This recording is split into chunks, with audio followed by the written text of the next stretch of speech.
Baik, Assalamualaikum warahmatullahi wabarakatuh. Eh, Salam sejahtera untuk kita semua. Selamat datang di sesi 3 Festival Politik Sumpah Pemuda.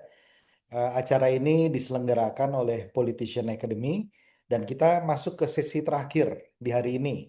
Sesi pertama dan sesi kedua sangat seru. Sesi pertama kita berbicara dengan tokoh-tokoh pemuda, mereka yang sudah masuk ke dalam politik maupun mereka yang giat dalam kegiatan-kegiatan di akar rumput.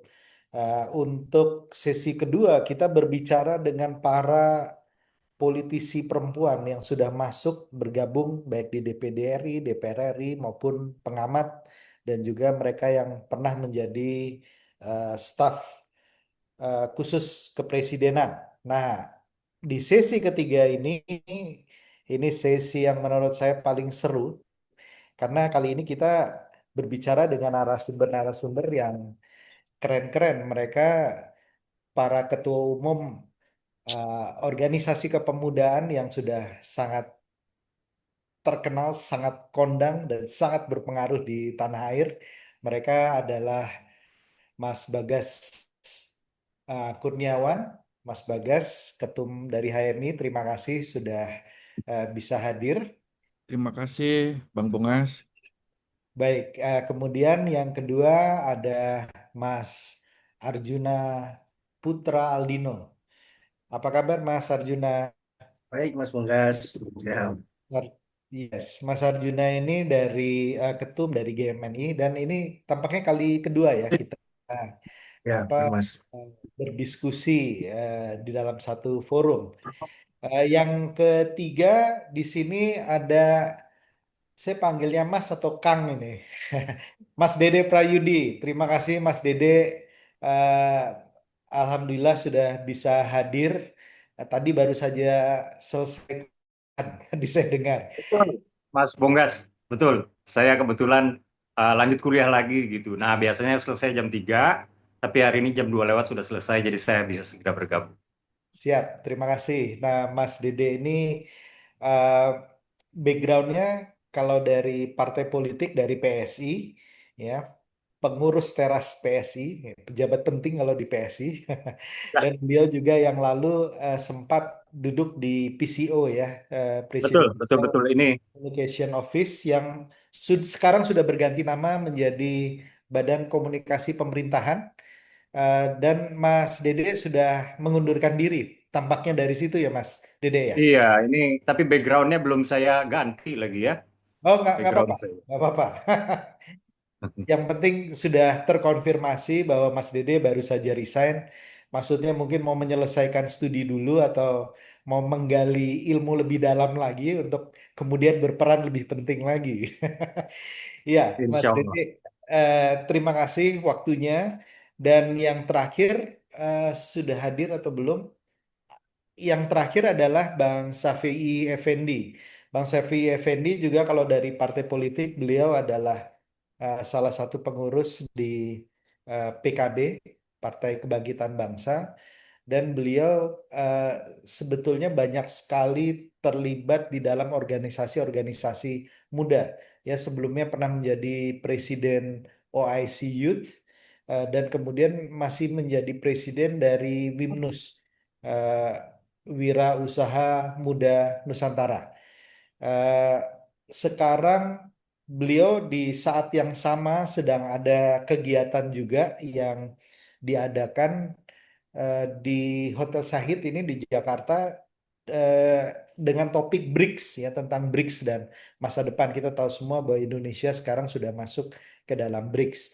Nah, itu empat narasumber kita luar biasa sekali dan topik yang kita ajukan di sini mengenai kepemimpinan pemuda di era digital dalam membangun demokrasi inklusif.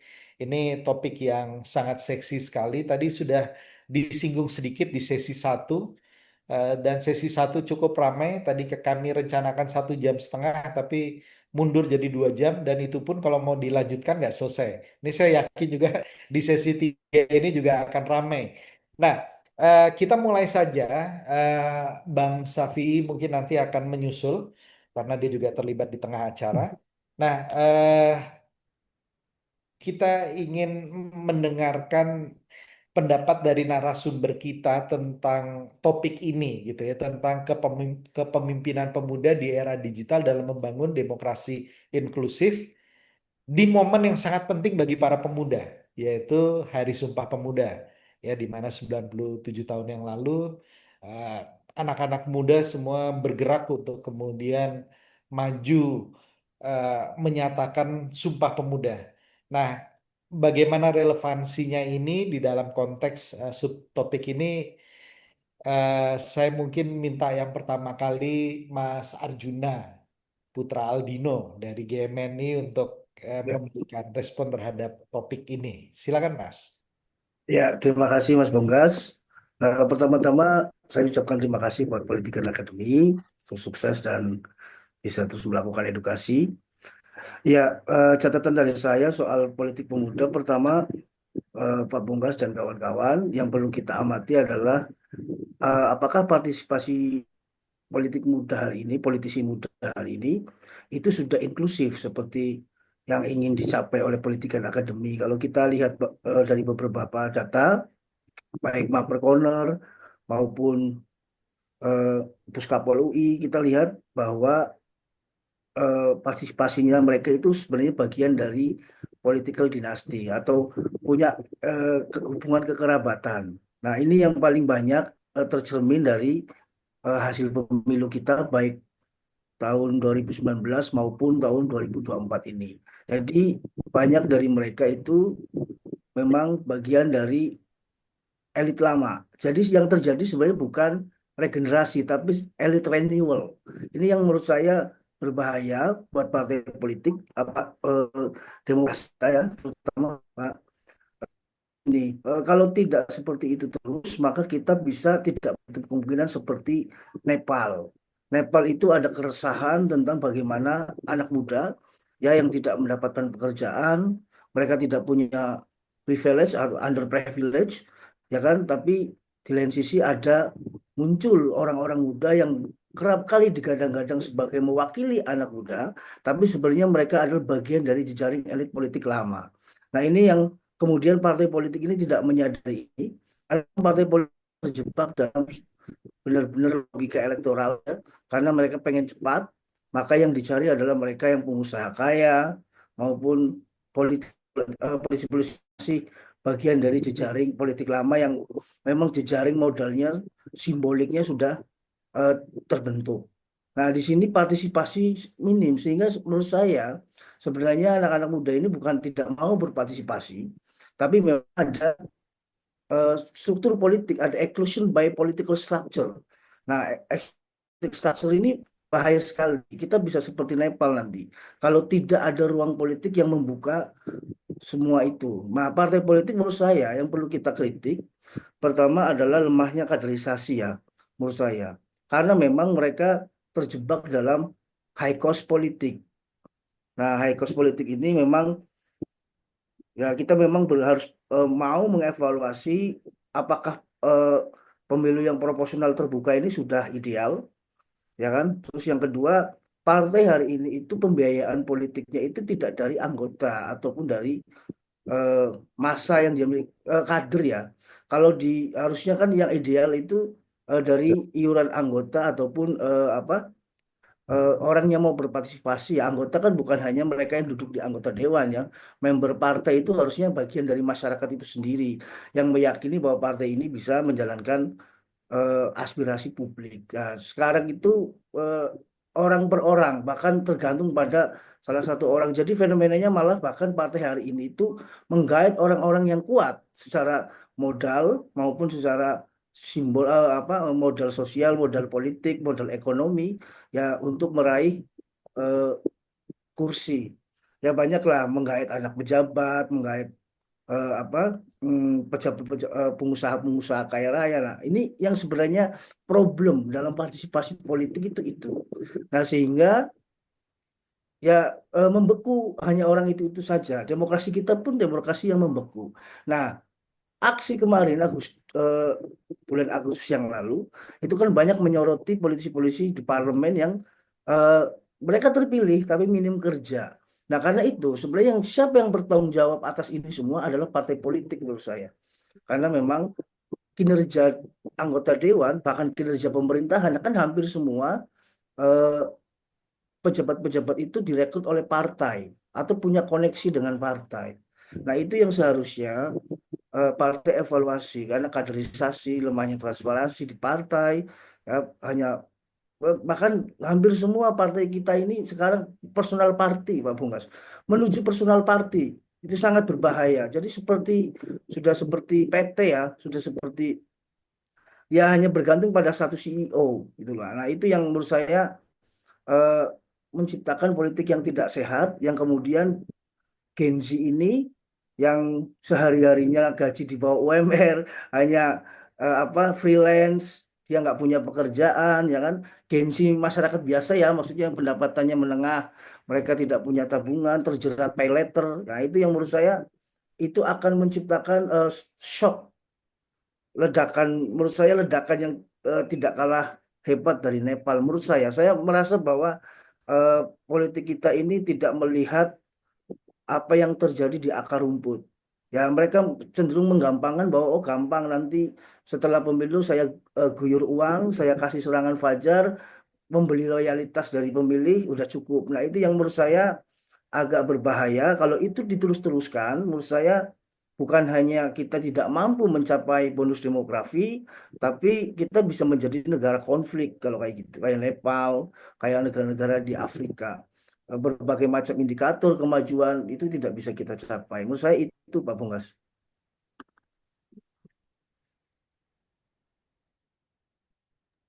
Baik, terima kasih Mas Arjuna. Ini pemantiknya udah langsung digas di apa di momen pertama mengenai apakah demokrasi kita sudah inklusif gitu. Itu keren, dikaitkan dengan dinasti politik, kegagalan partai politik merekrut merekrut anggota, kemudian bagaimana high cost politik ya. Jadi ini nanti kita akan pertajam lagi. Ini baru awal. Nah, berikutnya nanti ada teman dari partai politik pasti akan berusaha juga menjelaskan dari apa POV-nya mereka. Untuk Mas Bagas, gimana Mas? Dalam konteks tadi topik besar kita, kepemimpinan pemuda di era digital dalam membangun demokrasi inklusif. Silakan Mas. Baik, terima kasih Bang Bungas. Eh, yang saya hormati juga Mas Arjuna, lama nggak jumpa, sahabat lama ini, dan Bang Dede, salam kenal. Eh, jadi Mas Bungas, saya ingin mulai mungkin dari ada pergeseran, memang wave ya, atau sebuah ombak baru, di mana yang tadinya sebelum zaman digital kan semuanya serba analog ya, dan sangat konvensional. Nah, s- tadi Bang Bunga sampaikan terkait masalah politik ya. Jadi kan politik ini kan sangat dipengaruhi sama yang namanya persepsi dan informasi, kira-kira gitu. Mungkin dulu, tanpa mengurangi rasa hormat saya, waktu zaman Bang Bungas muda, barangkali masalah utamanya adalah bagaimana kemudian generasi muda zaman Bang Bungas itu adalah mencari informasi, ya kan? Mencari informasi, ya kan? Harus ke counter-counter koran dan lain sebagainya. Tapi kemudian dunia berbalik. Sekarang bukan bagaimana mencari informasi, karena di zaman smartphone sekarang semua orang sudah dapat informasinya. Cuman big problemnya itu adalah bagaimana orang-orang ini mempersepsikan informasi itu. Informasi yang sama bisa dipersepsikan berbeda dan menimbulkan kesimpulan dan eh, gerakan sosial juga yang berbeda. Jadi yang juga saya ingin highlight adalah hampir mungkin bukan cuma Indonesia ya, Bang ya. Banyak negara berkembang juga kemudian gagap menyikapi satu perubahan ini. Jadi barangkali mungkin tahun 2013-an ya, 2013-an itu awal-awal sosial media booming gitu, media sosial booming. Panggung-panggung musyawarah rakyat kemudian lambat laun bergeser ke eh, media sosial. Puncaknya mungkin kita bisa rasakan kemarin nih, pada saat media sosial bisa menjadi kanal musyawarah yang kemudian bisa melakukan output sosial Agustus kemarin. Cuman ada satu saya rasa masalah besar di situ. Jadi tidak selamanya media sosial ini diisi dengan diskusi-diskusi organik dari masyarakat. Terkadang media sosial itu juga diisi dengan diskusi-diskusi yang sifatnya tidak organik atau kita kenal dengan buzzer. Nah, tentu ini menjadikan kemudian dalam hal media sosial ini, Bang Bongas, bagaimana kemudian media sosial juga berperan dalam menciptakan perlambatan demokrasi atau menciptakan iklim demokrasi yang tidak sehat. Yaitu dengan apa? Dengan kemudian ya kita tidak tahu siapa yang mendrive, ya kan?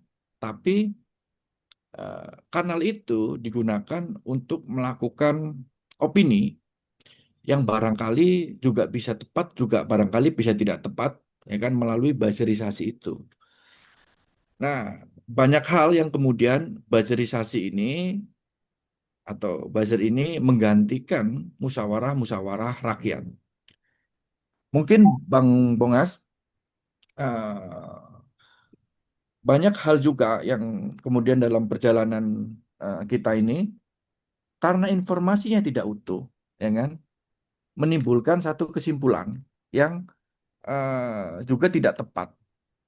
Jadi kan banyak tuh misalkan videonya dipotong Ya, atau ada doxing informasi gitu kan.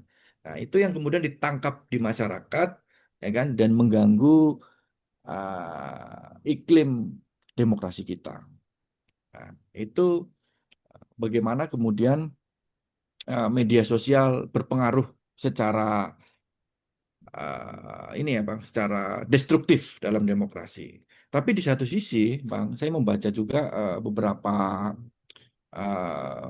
kajian ya, beberapa lembaga survei atau di eh, kajian akademis bahwa memang lembaga apa media sosial ini dalam beberapa kasus ini khususnya dalam dunia politik itu bisa menjadi kanal kanal yang eh, bisa sangat murah dan memiliki reach atau cakupan yang tinggi, cakupan yang luas gitu ke ke masyarakat. Jadi ini sebenarnya memiliki potensi eh, untuk menggalang demokrasi yang lebih baik gitu, Bang. Karena dengan satu klik gitu, itu jangkauannya bisa besar. Tapi masalahnya, seperti tadi yang Bung Arjuna sampaikan juga, eh, di satu sisi kita juga diperhadapkan pada high cost politik atau politik berbiaya tinggi gitu. Jadi barangkali eh, itu juga menutup ruang-ruang marketing politik media sosial ini. Itu bagaimana kemudian eh, mungkin saya berangkat dari situ, Bang Bongas, ya, tentang bagaimana hubungan media sosial di politik mungkin itu. baik. Baik, eh, Mas Bagas, menarik pada waktu menjelaskan media sosial tadi mempunyai dua sisi mata uang. Di satu sisi sebagai buzzer yang bisa memperburuk demokrasi, tetapi satu sisi juga bisa menjadi kanal bagi gerakan demokrasi dan aspirasi masyarakat. Ini nanti kita akan bahas lebih dalam lagi. Sebelum ke Mas Dede, saya mau masuk ke Bang Safii karena Bang Safii ini punya punya jejak di organisasi kepemudaan, sekaligus juga pernah masih menjadi kader partai politik. Nah, ini Ya. kita mau lihat apa namanya, bagaimana perspektifnya dalam hal ini. Silakan, Bang Vi. Ya, Untuk kali- Assalamualaikum warahmatullahi wabarakatuh. Selamat sore. Selamat sore. Waalaikumsalam. Ya, thank you Mas Bonggas. Sudah sebentar ya. Saya tambah dulu yang gambar ininya nih. Nih. Oke. Oke. So, thank you untuk waktunya. Lagi konferensi Mas Bonggas. Mohon maaf, lagi pakai dasi nih gue nih. Nah, Ya, yang terhormat para pimpinan Politician Academy, ada sahabat-sahabat dan kawan-kawan kita. Oh, ada ketum PBHMI juga nih ya. ya. Siap. Tom Bagas, thank you. Saya sambil dengar-dengar tadi. Dan hari ini mungkin saya akan cerita experience kali Mas ya.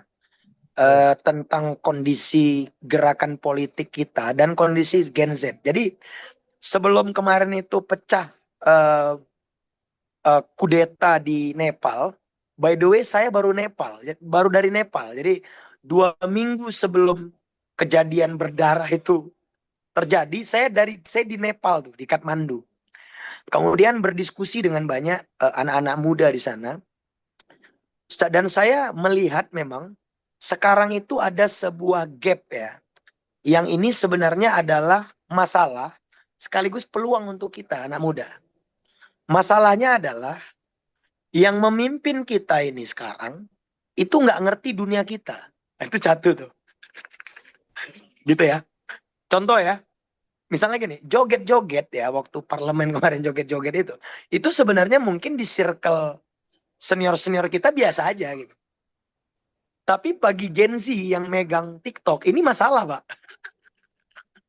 Nah, makanya ada kata kalimat Ali bin Abi Thalib yang paling bagus tuh. Didiklah anakmu sesuai dengan zamannya karena kau tidak hidup di zamannya. Nah, kalau kita menjadi seorang politisi, sebenarnya kan kita tuh kan menjadi ayah bagi kebijakan gitu kan. Kita tuh kan kayak, jadi kan the great leader itu sebenarnya adalah the great father. Jadi pemimpin hebat itu adalah ayah yang baik. Ayah itu harus mencontohkan, harus menjadi role model, bicaranya harus baik, tegas, tidak kasar. Tapi dia punya komitmen dan punya integritas, punya kecepatan dan lain-lain. Tapi saya ngelihat ada gap itu ya. Nah, ini sebenarnya peluang bagi Gen Z ya untuk nanti menyalip ini semua. Saya udah hitung-hitung ini Mas. Memang ini kayaknya tanda-tanda sejarah ya. Kan memang setiap 100 tahun itu kan akan terjadi apa namanya? Split ya, leadership. Jadi akan ada kepemimpinan yang pergantiannya itu agak totalitas gitu, agak total. Kalau kita tarik 1928 ke 2028 itu 100 tahun Sumpah Pemuda hari ini. Coba lihat tuh, ada gap yang terlalu tinggi hari ini kan antara golongan senior dengan juniornya dari segi angka dan pengetahuan. Oke ya. Ini kita bicara masalahnya dulu, nanti saya bicara peluangnya. 2045 itu 100 tahun kita merdeka. Ya kan? Dan ada yang pernah ngitung nggak 2045 itu kira-kira tokoh-tokoh mana yang akan hilang dari kancah politik kita? Ini hitungan saya ya. Letting angkatan 66, misalnya dari mulai Pak SBY, Bu Mega, sekitar itu 2045 nggak ada lagi. Nggak ada pengaruh lagi, Pak. Menurut Anda, ya kan, partai politik yang hari ini mereka sedang kendalikan, apa jadinya jika mereka sudah nggak ada? Coba bayangkan PDIP tanpa Bu Megawati. Coba bayangin. Coba bayangin Demokrat tanpa Pak SBY. Oke? Coba bayangin, ya kan? Misalnya PKB tanpa Caimin. Gimana tuh kira-kira? Dia akan semakin multidimensi dan multipolar, Pak. Dan ini kalau tidak direspon dengan kita yang Gen Z, ini bisa jadi masalah besar gitu. Ditambah lagi minat politik anak muda kita itu bukan turun ya sebenarnya. mereka tuh cenderung marah gitu. Jadi hari ini anak muda itu bukan benci politik, tapi marah dengan politik gitu. Marahnya itu akibat ini ya, akibat perilaku politisi-politisi kita yang menurut mereka itu nggak oke gitu di tengah kesulitan, di tengah pengangguran gitu. Kita ini kan kita ini kan orang timur gitu. Itu jadi penting. Apa hubungan antara joget dengan kemiskinan? Memang nggak ada hubungan. Tapi di negara timur itu jadi penting gitu loh. Ya kan? Jadi jadi ada aturan-aturan yang tidak terlihat yang kemarin itu dilanggar oleh politisi-politisi kita gitu. Misalnya saya ini di hotel nih, ya kan? Kan nggak ada tulisan dilarang pipis di sini, nggak ada. Tapi kan nggak mungkin saya pipis di sini. Di lobi loh saya ini kan nggak mungkin. Nah, jadi aturan tidak tertulis ini yang menurut saya adalah salah satu contoh gap yang terjadi masalah gitu.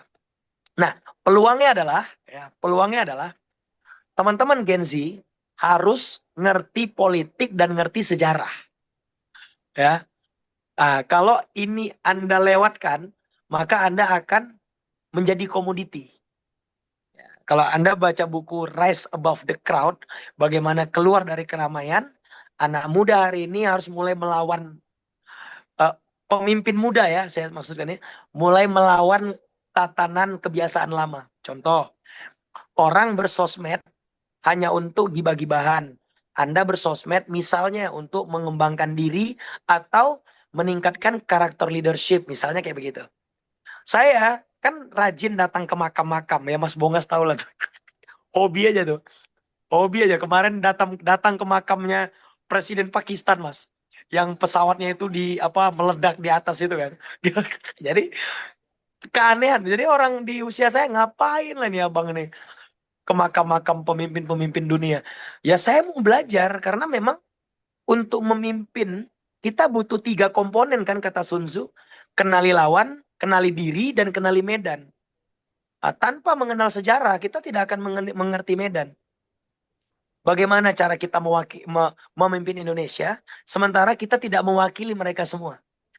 Gitu ya. Jadi hari ini keterwakilan politisi kita itu bukan keterwakilan orang. Ya. Itu yang membuat mereka lemah ketika memimpin. Kenapa Soekarno kuat? Karena Soekarno mewakili pikiran rakyat kita saat itu. Gitu ya. Kenapa Soeharto kuat? Karena Soeharto mewakili pikiran saat itu.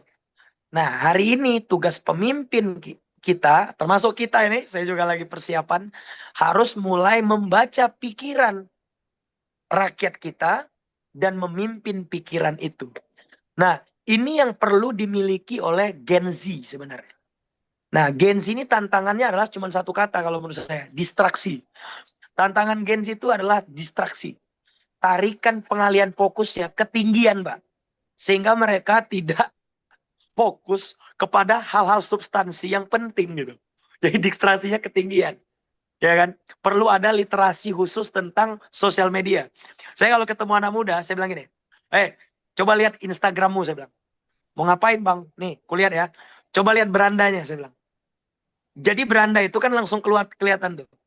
Misalnya kalau Ketum Bagas ini berandanya IG-nya, yang keluar mungkin politisi-politisi semua. Ya kan? Yang keluar mungkin narasi-narasi kebangsaan semua. Kenapa? Karena itu yang dia cari. Gitu ya. Kalau isinya cewek-cewek bahenol semua, berarti tiap hari itu yang diklik sama dia. Itu artinya apa? Klik kita adalah algoritma yang dikondisikan oleh teknologi agar kita tergulung ke arah sana. Gitu ya. Misalnya Mas Bongga sih, kita buka Instagram ya. Mas, izin ya Mas, buka tag langsung beranda misalnya. Itu isinya mungkin resensi buku, politisi dunia, quotes dari Barack Obama, macam-macam, kira-kira gitulah. Gitu ya. Kalau saya kan hobi mobil nih misalnya. Ketika diklik nih, isinya mobil-mobil semua. Mercy tahun sekian, ini tahun sekian, seneng aja saya lihat gambarnya. Jadi algoritma ini menjebak Gen Z kita sehingga dia tergulung, Mas.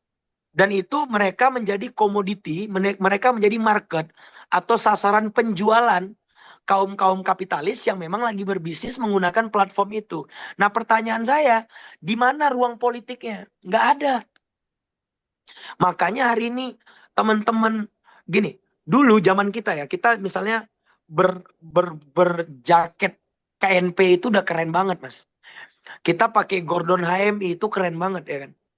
Tapi hari ini Gen Z kita itu komunitasnya udah beda. Jadi kita ini dianggap jadul sama dia. Kita ini, jadi dia bilang gini, dia ngelihat alma mater kita ini kan. Dia bilang nih, alma mater bapakku ini kata gitu, Pak. Jadi mereka tuh hari ini senangnya klub apa tuh ya, community gitu kan, pakai kaos oblong. Jadi hari ini lihat tuh ada pergeseran gaya yang mereka inginkan gitu. Nah, masalahnya adalah di negara demokrasi one man one vote. Makanya saya waktu kemarin itu MK buat peraturan DPR RI nanti 2029 nggak ada DPRD-nya lagi, apa namanya itu? Kan biasa kan kerjanya kan kerja bareng gitu kan. Kerja tandem ya Mas Bongga saya istilahnya. Jadi ngobrol lah kami di Senayan kan. Saya bilang gini ke senior-senior itu. Tahun 2029 ini siapkan bekal yang cukup, ransel yang banyak, nasi-nasi setengah matang yang banyak, telur-telur mentah bawain. Karena kalian harus turun ke masyarakat langsung. Saya bilang, rasain, saya bilang. Saya bilang gitu. Ya kan? Kalau dulu kan mereka kan kayak Menara Gading aja kan. Titip narasi sana, titip narasi sini. Ya titip logistik sana, titip logistik sini. Tahun 2029, berarti level DPR RI itu levelnya udah level calon gubernur. Dia harus turun sampai ke distrik paling bawah. Dan kalau dia tidak punya kekuatan dan persiapan matang sampai sekarang, dia akan setengah mati untuk menang di tahun 2029. Yakin saya. Makanya ini kalau ada yang mau nyalek-nyalek nih 2009 nih, segera hubungi Mas Bonggas. Karena ilmu mapping langsung lapangannya ada di Mas Bonggas. Mas ini dapat royalti nggak nih gue nih Mas? Terima kasih. Endorse Ya, ya ini. endorse. Enggak, karena beneran nih. Ini beneran nih. 2029 ini agak lucu. Karena DPR RI-nya mungkin bisa menggunakan infrastruktur partai. Mungkin. Tapi mereka nggak mau jalan karena mereka nggak ada kepentingan election, Pak. Ini to be honest, lucu nanti nih 2009. Kita lihat ya. Kita lihat. Kalau dulu itu 50% incumbent gagal, ya kan? Prediksi saya ini di atas itu, Mas. Tahun 2029 kemungkinan di atas itu. Ya. Incumbent yang tidak terpilih lagi, prediksi saya nih sekitar 70%-an. Nanti kita lihat angkanya ya. Makanya mereka ngepung terus ya. Jangan sampai ini MK nih kira-kira gitu. Karena nanti ya bayangin ya, ini maaf ya, misalnya kayak Farel lah, artis ya kan. Ada Mbak Desi Ratnasari, ada ini. Artis-artis ini kan bentar lagi akan kepaksa ngemper ke daerah ke bawah-bawah. Which is ini saya seneng banget. Seneng banget. Supaya mereka mewakili rakyat bawah yang sesungguhnya. Ini saya seneng banget. Makanya ayo teman-teman anak muda, mulai persiapkan diri, ya kan? Karena tadi kata Sun Tzu, kenali diri, kenali lawan, kenali medan perang. Kalau kita breakdown lagi, diri kita harus improve, medan perang harus kita pelajari benar detailnya, lawan-lawan kita harus kita pelajari benar. Kalau kita pegang 3 ini, kata Sun Tzu, 100 pertempuran, 100 kemenangan. Thank you Mas Bonggas, kurasa itu aja ya. Baik, terima kasih Bang Vi. Luar biasa ini banyak sekali poinnya ya, masalah gap atau kesenjangan antara tapi sekaligus masalah dan ada peluangnya di situ. Kemudian kata-kata yang sangat membekas, harus tahu politik dan sejarah. Ini luar biasa. Karena di sesi 1 tadi kita ngundang anak muda yang sejarawan, ya Kang Asep kembali. Beliau menjelaskan bahwa mustahil Anda bisa survive di politik kalau tidak paham dengan sejarah. Nah, ini kan jas merah ya dari Soekarno. Kalau dari apa pernah mengatakan bahwa mereka yang melupakan sejarah akan dikutuk untuk mengulang sejarah itu sendiri gitu ya. Kautilya Santayana pernah menyatakan ini gitu ya. Jadi ini menarik. Nah, eh, sekarang kita masuk ke anak muda yang bukan hanya aktif di partai politik tapi pernah masuk di eksekutif. Nah, ini POV-nya juga saya pikir kita perlu simak bersama dalam konteks tadi judul besar kita mengenai kepemimpinan pemuda di era digital. Sebelum kita nanti masuk ke yang lebih tajam lagi, silakan Mas Dede untuk impresinya terhadap topik kita ini. Silakan, Mas. Ya, terima kasih Mas Bongas. Pertama-tama saya harus disclaimer dulu ya bahwa ini background saya ini lupa saya ganti karena saya baru saja keluar dari kantor komunikasi kepresidenan, baru aja. Belum ada seminggu lah, kurang lebih ya. Ya. Nah, Sehingga ini belum saya ganti nih dari Zoom saya, gitu. oke. Jadi kalau saya ganti saya harus buka laptop dan lain-lain. Ini kan saya pakai HP dan beberapa device seperti earpiece dan juga mikrofon kecil lah, kurang lebih seperti itu. Ya. Nah, ini kan sebenarnya ada 3 subjek ya. Yang pertama adalah si anak mudanya itu sendiri, lalu yang kedua adalah digitalisasi, dan yang ketiga adalah demokrasi. Ya. Nah, berbicara soal anak muda, saya ingin membumikan kembali ya semangat kita ya supaya tidak melulu soal anak muda harus begini, anak muda harus begitu gitu. Tapi ada hambatan-hambatan yang namanya realitas. Yaitu anak muda ketika ingin berpartisipasi dalam politik kerap kali bocil tahu apa sih? Kayak gitu ya. Atau anak kecil ini mau ngapain di sini? Kurang lebih seperti itu. Dan partisipasi politik itu bermacam-macam ya levelnya ya. Tapi satu hal yang harus diingat oleh anak-anak muda kita ya, pertama konsep nasionalisme 1908 ya, itu yang memformulasikan siapa? Anak-anak muda kok gitu. Lalu tonggak persatuan dan nasionalisme yang paling pertama kali diikrarkan itu oleh siapa? Anak muda kita juga kok gitu. Dan 1945 ketika tokoh-tokoh senior katakan seperti itu sedang ragu-ragu ya ketika terjadi kekosongan kepemimpinan di Hindia Belanda ini atau jajahan Jepang ya, waktu itu Jepang baru kalah Perang Dunia. Lalu siapa yang menculik untuk segera didesak memproklamirkan kemerdekaan ya. Ini yang mendesak ini juga anak-anak muda ya supaya tokoh-tokoh senior memproklamirkan segera. Dan kemudian ketika Indonesia terancam katakanlah terancam bubar sebenarnya ya. 1966 saat itu hyperinflation ya, 1966 itu inflasinya itu sudah di angka 500%-an. Orang mengantri untuk mendapatkan air bersih ya di negara tropis ini. Orang mengantri berkilometer ya untuk mendapatkan air bersih, minyak segala macam karena saking kita sulitnya secara ekonomi. Lalu siapa yang kemudian membuat perubahan besar yang turun ke jalan, yang mengorbankan bisa saja jiwanya, bisa saja hartanya atau mungkin keluarganya, yaitu anak-anak muda juga. Kemudian ketika demokrasi mencapai titik nadir ya, di mana dictatorship itu semakin tidak terkendali di negeri ini tahun 1998, kemudian siapa yang menghadirkan reformasi, yaitu juga anak-anak muda. Jadi peran anak-anak muda di negeri ini nggak bisa dibilang bocil tahu apa, anak kecil atau anak muda sana belajar dulu, pulang dulu sana ke mak lu, kayak kurang lebih seperti itu. Karena saya merasakan betul ya, saya bahkan masuk politik itu di usia 34 apa 35 tahun, itu diremehkan pasti, itu sudah pasti. Karena kita masih muda ya, kita dianggap tidak tahu apa-apa, kita dianggap bocil dan lain-lain, itu sudah pasti diremehkan. Tapi saya ingin mengajak anak-anak muda untuk mengingat kembali bahwa tidak ada yang namanya bangsa Indonesia kalau tidak ada perjuangannya anak-anak muda, ya. Atau mungkin bangsa Indonesia sudah bubar kalau tidak ada pergerakannya anak-anak muda tadi. Begitu kurang lebih ya. Nah, wabil khusus soal partisipasi politik, saya mengajak anak-anak muda untuk berpartisipasi di dalam dunia politik secara aktif.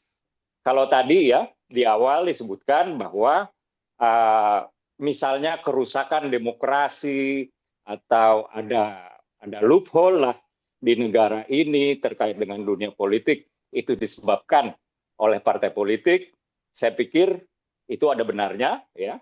Tapi saya juga mengatakan bahwa kalau negara ini diisi oleh orang-orang korup, sedikit banyaknya itu yang salah adalah orang-orang idealis yang nggak mau masuk politik. Ya. Gitu. Jadi saya juga menyalahkan ya kawan-kawan kita yang idealis-idealis ini yang apolitis atau benci dengan politik. Gitu. Ya. Karena ketidaksukaannya pada political actors tertentu, maka dia menjadi antipati terhadap politik, maka dia menjadi apolitis, maka dia menjadi acuh tak acuh terhadap dunia politik. Itu nggak boleh. Itu nggak boleh. Ya, jadi dunia politik ini dia bisa menjadi baik, dia bisa menjadi buruk. Dia menjadi buruk kalau ya orang-orang baik, orang-orang idealis, orang-orang ideologis ya itu menjauhi dunia politik. Saya ambil contoh misalnya ya. Ini kan karena kalau anak-anak muda ini kan cenderung lebih idealis ya.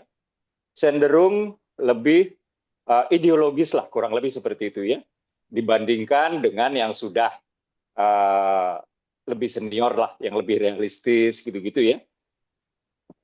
Saya ambil contoh, seorang mantan ketua BEM misalnya ya, waktu itu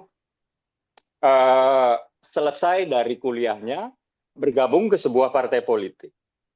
Dulu si kawan ini sering demo di jalan. Dan ketika beliau ini gabung ke partai politik, yang ada malah dicemooh oleh netizen, oleh media, dan lain-lain ya. Saya bilang salah ini yang mencemooh. Gitu. Jadi kalau kita mau idealisme kita menjadi kebijakan, maka kita harus punya otoritas.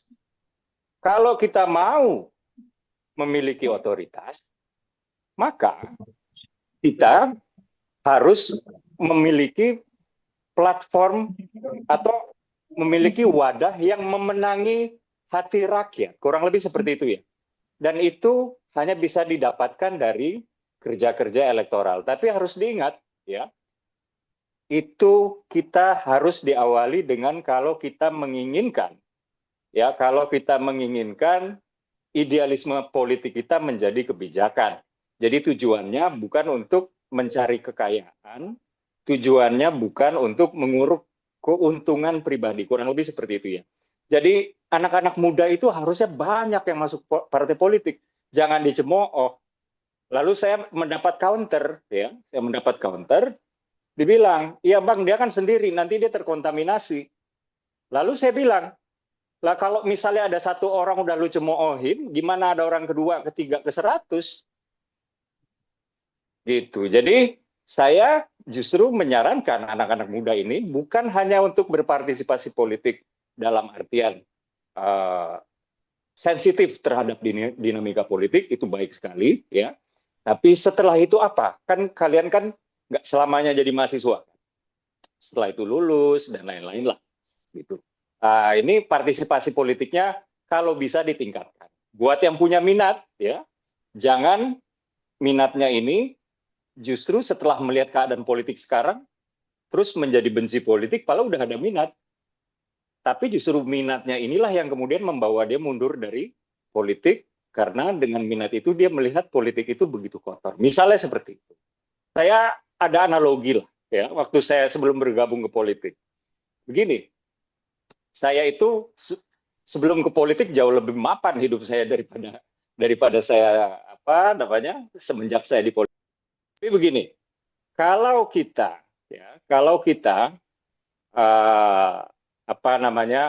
melihat sebuah ruangan yang kotor, ya, lalu kita dari luar melihatnya ke dalam, kita lihat di sana ada beberapa orang di dalam ruangan yang kotor tersebut. Misalnya, pilihan kita itu ada beberapa. Pilihan pertama kita misalnya adalah kita berteriak-teriak saja dari luar. Woi, tolong bersihkan pojok sini. Tolong bersihkan bagian sana. Tolong bersihkan bagian itu, ini, itu, gitu. Ya, bisa aja, ya. Tapi kalau orang yang di dalam sukanya kotor-kotoran, bagaimana? Misalnya seperti itu, ya. Atau opsi keduanya adalah kawan-kawan, ya, bersihkan sendiri ruangan itu bersama orang-orang yang sejiwa dengan kawan-kawan. Dan itu cara paling pertamanya adalah apa? Cara paling pertamanya adalah masuk dulu ke ruangan tersebut. Baru kemudian, ya kalau ada yang suka kotor-kotoran, di sana terjadi dinamika. Di sana terjadi pertarungan, tapi itulah politiknya. Nah, kurang lebih seperti itu, ya. Kalau kita berbicara soal, saya ingin mengajak anak-anak muda ini berpartisipasi lebih aktif lagi, ya. Anak-anak muda ini kritis, ya. Walaupun saya waktu itu di pemerintahan, tentu saja ya, saya mewakili pemerintah dan lain-lain, tapi saya juga adalah seorang mahasiswa UGM, dan saya sering sekali ya ngobrol-ngobrol ya dengan mahasiswa-mahasiswa lain yang masih S1, dan aktivis-aktivis, ya kebetulan saya di Visipol, ya. Ada hal-hal yang kadang-kadang saya nggak bisa sampaikan ke publik, karena saya ini adalah bagian dari pemerintah, gitu. Tapi di sisi yang lain, saya memberikan dukungan moral kepada kawan-kawan. Kurang lebih seperti itu. Karena apa? Karena di dalam tubuh pemerintah sendiri juga ada dinamika. Di dalam tubuh pemerintah sendiri, sebelum sebuah keputusan diambil dan sudah dilempar ke masyarakat, di dalam tubuh pemerintah sendiri ada pro dan kontranya. Kurang lebih seperti itu, ya. Nah, sekarang kita masuk ke subjek kedua, yaitu tentang digitalisasi. Tadi materinya sudah kaya sekali, saya cuma hanya ingin menambahkan sedikit, ya, bahwa kita ini hidup di era cognitive warfare, ya, atau perang kognitif. Perang kognitif ini adalah perang persepsi yang di sana melibatkan manipulasi persepsi, melibatkan rekayasa persepsi atau perception engineering dan lain-lain. Dan ini ya diperkeruh lagi dengan fakta ya bahwa kita ini di tengah-tengah 3 rezim sekaligus. Yang pertama adalah rezim clickbait, yang kedua adalah rezim algoritma, dan yang ketiga adalah rezim viralitas. Ya. Nah, kalau berbicara rezim clickbait, ini kaitannya dengan liberasi media. Jadi media kita itu sudah sebegitu liberal, ya, sehingga currency-nya itu adalah klik, ya. Karena kalau nggak diklik maka sponsor juga nggak ada yang masuk, sehingga mereka sebagai perusahaan juga nggak bisa hidup. Kurang lebih seperti itu, ya. Sehingga dibuatlah judul-judul itu yang bombastis, kadang judul sama isi bisa berbeda, ya. Bahkan saya pernah menemukan judul dengan isinya bertentangan, bukan hanya berbeda. Kurang lebih seperti itu. Nah, itu adalah rezim yang pertama, rezim clickbait. Dan rezim clickbait ini diperkeruh lagi dengan adanya rezim viralitas, ya. Jadi banyak ya di sosial media kita temukan orang mengomentari judul berita. Ya, jadi orang ini bikin video, ya. Nih lihat nih di belakangnya ada judul berita gitu ya. Lihat nih si ini bilang kayak begini, si itu bilang kayak begini. Wah, sehingga ya komentar-komentarnya juga dibalut dengan ungkapan-ungkapan yang sifatnya itu emosional, ungkapan-ungkapan yang sifatnya itu provokatif, ungkapan-ungkapan yang sifatnya itu mengandung ujaran kebencian. Dan padahal judul berita yang dia jadikan referensi untuk mengucapkan ungkapan tersebut itu kadang-kadang ya berbeda, ya, atau medianya sendiri juga keliru, tapi biasanya itu clickbait aja gitu ya yang kemudian dikomentari. Kurang lebih seperti itu. Dan orang tersebut biasanya viral, ya. Dan ketika dia viral, wah itu kan pasti senang banget kan dia, wah saya viral nih, kurang lebih seperti itu ya. Sebentar. Oke, balik lagi. Ya, saya viral nih, gitu. Kurang lebih seperti itu dan ya umur viralitas itu berapa hari sih, ya? Kemudian mencari lagi bahan-bahan untuk viral dengan cara-cara yang sama. Nah, dari sisi atau dari POV-nya pembaca, dari POV-nya pendengar atau pemirsanya sosial media, itu kemudian dia menjadi terbakar dadanya. Ini sering sekali terjadi. Terbakar dadanya, terprovokasi dan lain-lain. Apalagi ya, ini saya memulai yang rezim ketiga yaitu algoritma. Apalagi kita hidup di rezim algoritma di mana kalau kita berhenti sebentar aja di sebuah postingan, maka kemudian nextnya itu yang keluar postingan kayak begitu aja. Ya. Nah, disitulah terjadi peruncingan. Kalau kita sebel menjadi benci lama-lama. Ya, atau peruncingan kalau kita suka sedikit lama-lama menjadi ngefans berat. Jadi terjadi polarisasi dan lain-lain. Tapi yang agak bahaya itu adalah yang mengarah kepada kebencian. Jadi yang itu diulang-ulang terus dan tiga rezim ini saling interconnected satu dengan yang lain. Jadi kita harus sangat berhati-hati ya. Jangan sampai terjebak di tiga rezim ini. Ketika kita melihat sebuah pemberitaan yang judulnya itu bombastis, judulnya itu biasanya bombastis ya, atau judulnya itu hanya judul saja yang di-share oleh orang, itu di sosmed itu sekarang sering banget ya, yang di-share itu cuma judul. Nggak ada itu isi beritanya, misalnya seperti itu sering banget. Nah, ini kita harus lebih kritis lagi untuk mengetahui lagi, kita googling lagi isi beritanya apa. Misalnya seperti itu ya. Jadi inilah dia cara mengurangi dampak negatif dari rezim clickbait. Lalu yang kedua adalah rezim viral. Memang mencari viral terus lah, karena itulah dia kenapa dia bisa menjadi relevan. Kurang lebih seperti itu ya. Dan kita harus bisa memahami itu dan orang-orang seperti ini biasanya ada yang di pro organisasi A, pro pemerintah, kontra pemerintah, itu semuanya ada ya. Sehingga ya nggak usah dipercayai 100% lah gitu, karena memang tujuan orang-orang ini adalah mencari viralitas. Dan yang ketiga, cara mengurangi dampak negatif dari rezim algoritma adalah mencari second opinion ya. Misalnya kita sudah terlalu terjebak di sebuah echo chamber ya, apa iya gitu misalnya ya, nggak ada opini lain di luar konteks apa yang selama ini kita lihat opininya ya. Kalau memang misalnya ada ya, kita harus memiliki keterbukaan pikiran untuk membuka dan membaca ya, mendalami dan lain-lain, sehingga kita bisa menjadi lebih objektif. Dan itulah dia critical thinking ya. Jadi kawan-kawan harus ingat ya, kata kritis itu kan berasal dari critical thinking sebenarnya ya.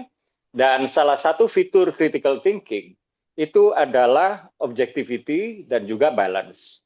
Jadi kritis itu nggak sama ya dengan apatis. Misalnya seperti itu ya. Kritis itu nggak sama dengan sinis.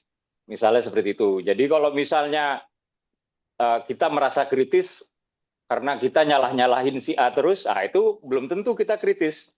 Orang yang terlalu membenci sesuatu itu sama nggak baiknya dengan orang yang terlalu menyukai sesuatu. Kurang lebih seperti itu ya kalau kita berbicara soal digitalisasi. Jadi saya hanya mengajak kita semua untuk berhati-hati ya. Saya hanya mengajak kita semua untuk berhati-hati. Nah, sekarang berbicara demokrasi ya. Memang betul ya, demokrasi kita ini begini. Ketika saya baru saja bergabung ke dunia politik, tentu saya memiliki mimpi-mimpi ya, saya memiliki idealisme-idealisme, saya memiliki ideologi-ideologi politik yang saya harapkan itu bisa menjadi kebijakan. Tapi di tengah-tengahnya harus ada proses politik, dan itu adalah proses elektoral. Dan faktanya di Indonesia, ya, iklim demokrasi di Indonesia itu tidak mengizinkan, ya, kita hanya bermodalkan idealisme saja. Itu adalah fakta. Jadi saya pingin juga, ya, kawan-kawan milenial, Gen Z, saya ini milenial ya, jadi mungkin kita tidak terpaut terlalu jauh, ya, itu untuk membumi juga, ya. Pada akhirnya saya memutuskan, ya, bahwa untuk tataran tujuan saya tetap harus idealis, tapi untuk tataran cara mencapai tujuan saya bisa lebih strategis, bahkan pragmatis. Kurang lebih seperti itu. Karena ingat, kerja politik, apalagi partai politik misalnya, ya, ini karena saya kader partai politik, itu nggak cuman kerja ideologis. Di sana ada kerja organisasional, di sana ada kerja administratif, di sana ada kerja elektoral. Dan kerja elektoral inilah yang kerap dianggap saling memakan dengan kerja ideologis. Nah, inilah dia pintar-pintar kita bagaimana kita menyeimbangkan kerja ideologis kita dengan kerja elektoral kita, ya. Dan bagi saya, ya, bagi saya pribadi, kalau kita meletakkan idealisme politik kita meletakkan bagaimana kita punya ideologi politik itu di tataran tujuan untuk kemudian kita ketika memiliki otoritas itu terkonversi dia menjadi kebijakan-kebijakan publik. Saya pikir kita sudah berhasil menjadi politisi. Dan ingat, kalau sudah merasa berhasil jadi politisi, udahlah, keluar dari politik. Sisanya itu cuma godaan. Karena godaan itu datangnya ke politisi yang berhasil, ya, bukan ke politisi yang masih merintis kayak saya inilah. Kurang lebih seperti itu. Oke, Mas Bongas, saya pikir itu dulu dari saya. Terima kasih. Baik. Terima kasih Mas Dede. Ini wah keren, dipecah 3 layer anak muda, digitalisasi dan demokrasi dengan masing-masing poin yang menurut saya cukup tajam. Nah, tapi dari keempat narasumber saya mendapatkan satu pesan bahwa anak muda wajib masuk ke panggung politik. Tampaknya begitu. Tadi dari keempat dengan berbagai pendapatnya. Nah, anak muda masuk ke panggung politik. Tadi di awal Mas Arjuna menjelaskan permasalahan, ya, Mas Bagas juga menjelaskan permasalahan. Walau saya tahu bahwa teman-teman yang berada di baik di organisasi kepemudaan seperti HMI dan GMNI, rata-rata mereka yang menjadi organisatornya itu semua akan masuk ke pemerintahan pada akhirnya, gitu ya. Kita bisa lihat semua teman-teman senior baik di HMI maupun di GMNI banyak sekali yang sudah menduduki posisi-posisi otoritas. Nah, hanya memang tadi beberapa permasalahan adalah bagaimana untuk masuk, terjun dan kemudian memiliki otoritas. Nah, ini tadi kita berdiskusi tentang kendala-kendala bagi anak muda untuk masuk ke panggung politik. Nah, yang saya ingin diskusikan lebih lanjut POV dari teman-teman di sini, baik yang belum masuk ke dalam pemerintahan maupun yang sudah masuk ke pemerintahan ataupun sudah pernah ikut bertarung dan berkompetisi. Kira-kira apa yang bisa dilakukan gitu ya untuk bisa masuk dan berkontribusi di panggung politik tadi gitu ya. Tadi kan kalau kendala kita udah bicara banyak ya, high cost politik, lemahnya kaderisasi partai politik, kemudian oligarki mungkin gitu ya. Tapi saya ingin minta pendapat dari teman-teman gitu ya. Kira-kira dengan kendala yang seperti itu, bagaimana teman-teman menyusun langkah atau memberikan preskripsi kepada teman-teman lainnya, generasi Gen X, anak muda, milenial, untuk tetap terjun ke dalam panggung politik. Bukan karena kepentingannya pribadi, tapi karena justru di panggung politik tersebut yang namanya kebijakan publik yang melibatkan lebih banyak orang bisa bisa diformulasikan dan bisa dipengaruhi gitu ya. Jadi mungkin saya ingin dengar kira-kira strategi Mas Bagas, Mas Arjuna gitu ya, Bang Safi'i, Mas Dede dalam kondisi politik dengan banyaknya kendala bagi anak muda ini, bagaimana strategi untuk anak muda tetap bisa masuk dan berkontribusi di panggung politik. Monggo, saya ingin dengarkan apa namanya pendapat teman-teman. Mungkin kita sekarang kita balik lagi gitu ya. Mulainya dari Mas Bagas dulu, baru kemudian ke Mas Arjuna. Silakan Mas Bagas. Baik, terima kasih Mas Bungas. Tadi saya lupa nyapa Bang Safi'i. Salam kenal Bang Safi'i. Ya. Mas, jadi mungkin saya ingin bicara dalam konteks rangkanya mungkin politik kebangsaannya barangkali. Karena kalau Oke, politik praktisnya saya belum memiliki banyak pengalaman.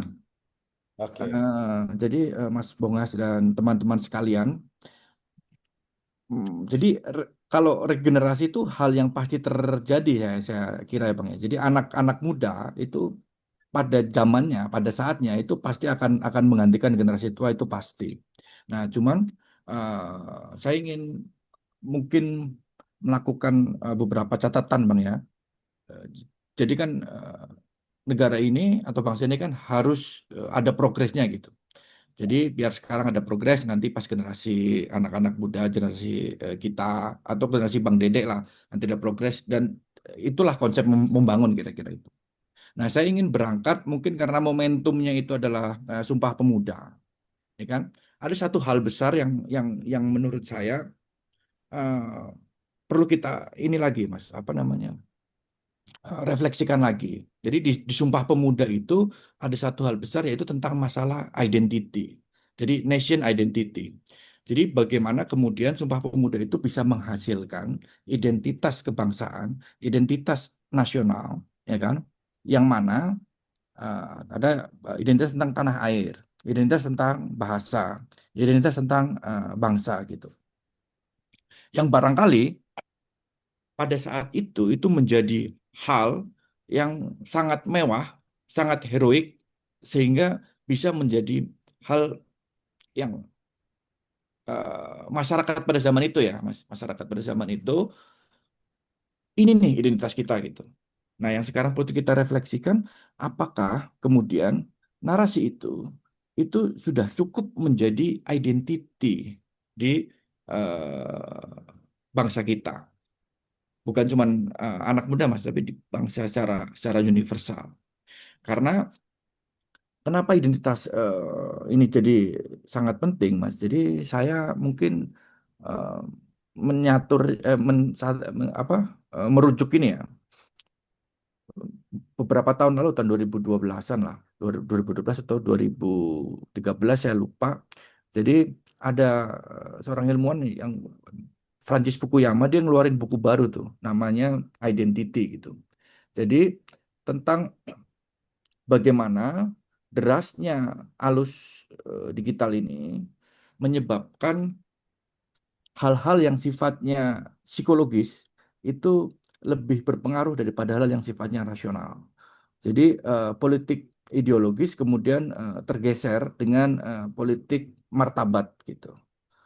Nah, politik martabat jadi identitasnya muncul gitu. Itu karena ada pengakuan. Nah, pengakuan ini kemudian itu pasti menimbulkan permusuhan.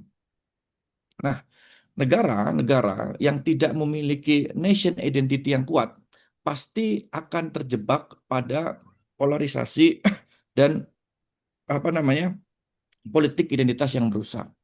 Karena identitasnya itu bukan kepentingan yang sifatnya besar bangsa dan negara, tapi mungkin identitas yang sifatnya kecil atau sektarian.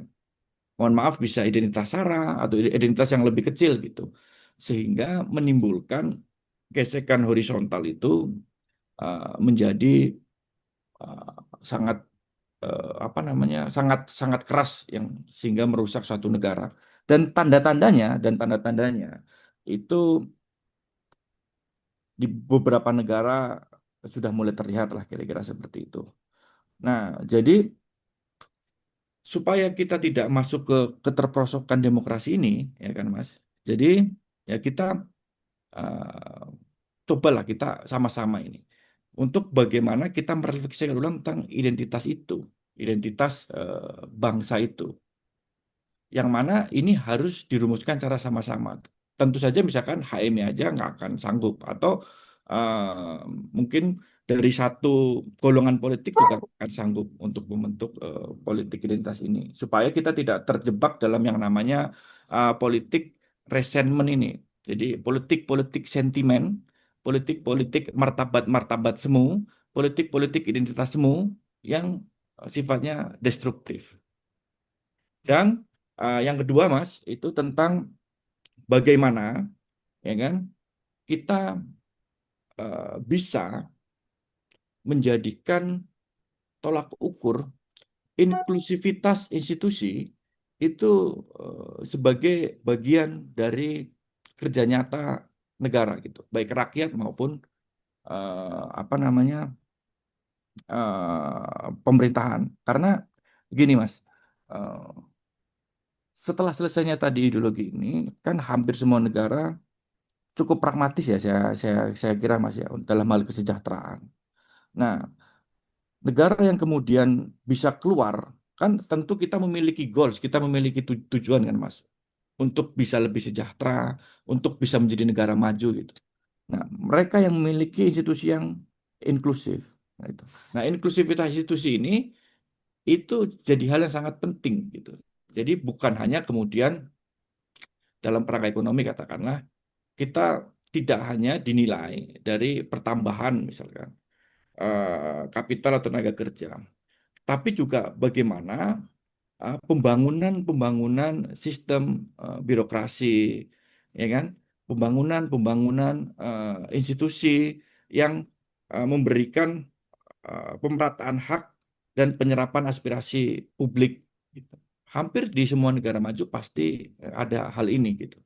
Indonesia, ya kan, ya kita tahu bersama lah Mas bahwa kita kan memang masih di developing atau negara berkembang, tapi kita harus menuju ke sana gitu.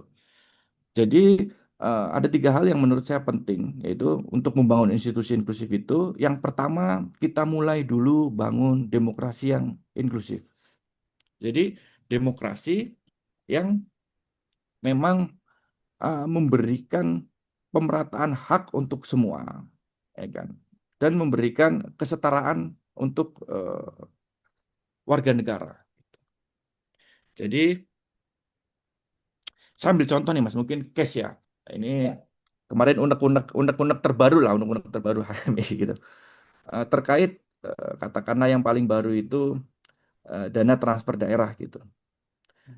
Nah, yang jangan-jangan yang kita rasakan itu ini menjadi awal dari ketidakadilan warga negara gitu. Jadi kita dilahirkan di mana itu kan kita tidak bisa milih, Mas. Betul. Kalau kemudian saya bisa milih gitu, ketika ditanya malaikat, saya milih dilahirkan di kota yang kaya gitu. Karena fasilitas layanan dasarnya bagus gitu kan. Terus habis itu eh, karena anggarannya melimpah, bahkan juga bisa memberikan beasiswa kepada masyarakat kotanya gitu. Tapi kepada kota-kota yang pendapatannya tidak baik, ya kan, itu layanan dasarnya jadi tidak bagus, hidup jadi struggle gitu.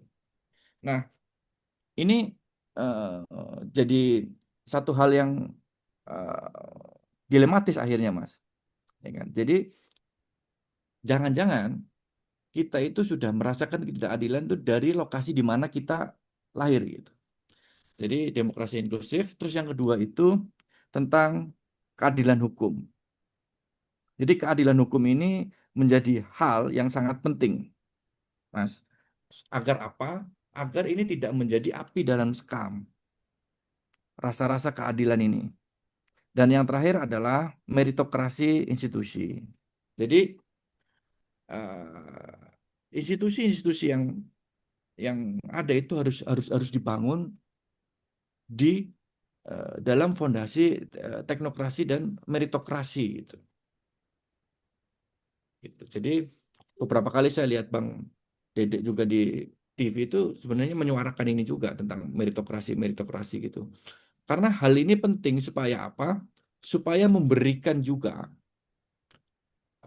kepada generasi muda semangat untuk bisa terus bertumbuh gitu. Jadi ketika saya menjadi ahli ini, saya akan dipakai loh. Ketika saya menjadi ini, saya akan bisa berkontribusi loh untuk bangsa gitu. Tidak semuanya institusi menjadi penting. Mungkin itu Mas Bongkas yang bisa saya sampaikan sedikit saja. Terima kasih. Mau Assalamualaikum kulik sedikit warahmatullahi lagi tentang tadi 3 poin gitu ya, mengenai wabarakatuh. demokrasi inklusif, keadilan hukum, dan meritokrasi institusi. Nah, Hmm, seolah jadi prasyarat untuk Anda terjun ke politik atau masuk ke politik langsung. Ya, kalau nanti udah demokrasinya inklusif, kalau udah keadilan hukum, kalau udah meritokrasi institusi, baru kami akan turun. Nah, mudah-mudahan salah kesan saya seperti ini, karena ini semua sesuatu yang menurut saya tidak akan mudah tercapai ya. dalam ya. Jadi ibaratnya itu sesuatu yang harus kita tuju itu supaya pembangunannya itu bisa berkelanjutan dan tujuan kita itu memang Oke, itu gitu. baik. Makanya dalam kerangka politik kebangsaannya. Itu Mas Bungas. Baik, baik, terima kasih. Ini Makasih. poin penting sebelum saya masuk ke Mas Arjuna mengenai poin regenerasi itu pasti terjadi. Pasti terjadi. Tapi regenerasi yang seperti apa gitu kan itu jadi pertanyaan. Itu yang Betul. pertanyaan pertama dan kemudian eh, persiapan seperti apa yang mesti dilakukan supaya regenerasi itu seperti yang kita harapkan gitu ya. Artinya generasi yang menggantikan mereka yang sedang berkuasa saat ini itu tidak melakukan kesalahan-kesalahan dan kekeliruan seperti yang dilakukan oleh generasi-generasi sebelumnya atau generasi yang selama ini kita kritik gitu kan. Ini Hmm. juga menurut saya jadi hal yang menarik ya. Kira-kira bagi seorang anak muda yang mau terjun ke dalam politik dan sudah memahami bahwa regenerasi itu akan terjadi, apa yang harus dipersiapkan ya. Kira-kira dalam konteks ini Mas Arjuna eh, saya mohon apa namanya pendapatnya atau masukannya. Gimana? Silakan, Mas. Ya, terima kasih Mas Bonas. Ya, menurut saya pertama yang ingin saya komentar sedikit ya. Menurut saya kalau kita membahas politik dan segala kebekuannya, problemnya itu kita sudah tidak lagi relevan memisahkan mana yang di dalam, mana yang di luar.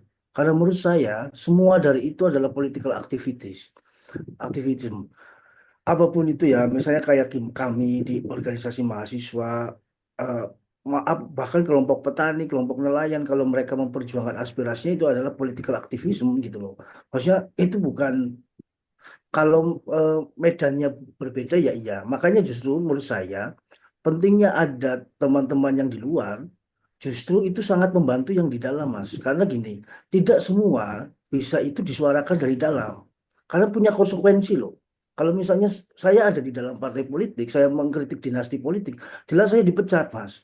Itu pasti itu. Ya, Nah, ya. kita tahu lah aturan partai kita itu tidak ada yang demokrasi. Di dalam internal partai pun tidak ada yang demokratis. Makanya perlu ada eh, penguatan juga dari luar. Karena memang tidak semua bisa disuarakan dari dalam. Ya, oke. Eh, Mas Arjuna, stuck kelihatannya. Oke, oke. Tolong admin untuk kontak Mas Arjuna lagi ya. Saya lanjutkan berarti sekarang poinnya ke apa Kang Dede ya, Mas Dede. Mas Dede ini Ya, eh, sudah sudah lewati beberapa jalur gitu ya. Mungkin dari organisasi kemahasiswaan atau gerakan kepemudaan, kemudian partai politik, kemudian masuk kepada apa eksekutif gitu ya. Eh, ya. Bekal seperti apa sih yang diperlukan seorang anak muda untuk bisa survive di ketiga fase ini gitu ya. Kalau kita menganggap ini sebagai sebuah fase gitu ya, bahwa tadi betul saya sepakat dengan Mas Arjuna bahwa namanya political activism nggak harus selalu ada di dalam gitu ya. Bisa juga Betul. dari luar, dan dari luar juga bisa membackup yang ada di dalam. Saya sepakat dengan itu. Tapi saya ingin minta POV dari Mas Dede berkaitan dengan bekal apa sih yang diperlukan gitu supaya mereka bisa survive. Idealisme tadi nomor satu udah ada gitu ya. Walaupun nanti harus ada kompromi juga terhadap realita atau konteks politik di lapangan gitu ya. Nah, Ya. saya ingin dengarkan itu, Mas Dede. Silakan Mas. Ya, pertama-tama partisipasi politik itu kan tidak mengharuskan seseorang untuk menjadi politisi. Itu dulu ya. Ya. Sehingga kalau kita berbicara partisipasi politik, ini yang pertama-tama itu adalah kita berharap anak-anak muda itu tidak apolitis. Ini kecenderungannya sebenarnya. Jadi saya pernah membaca sebuah survei bahwa milenial dan Gen Z ini kecenderungan apolitisnya cukup tinggi. Kurang lebih seperti itu. Jadi mereka merasa hiruk-pikuk politik itu tidak bersentuhan dengan kulit mereka. Kurang lebih seperti itu ya, saya memakai sebuah analogi.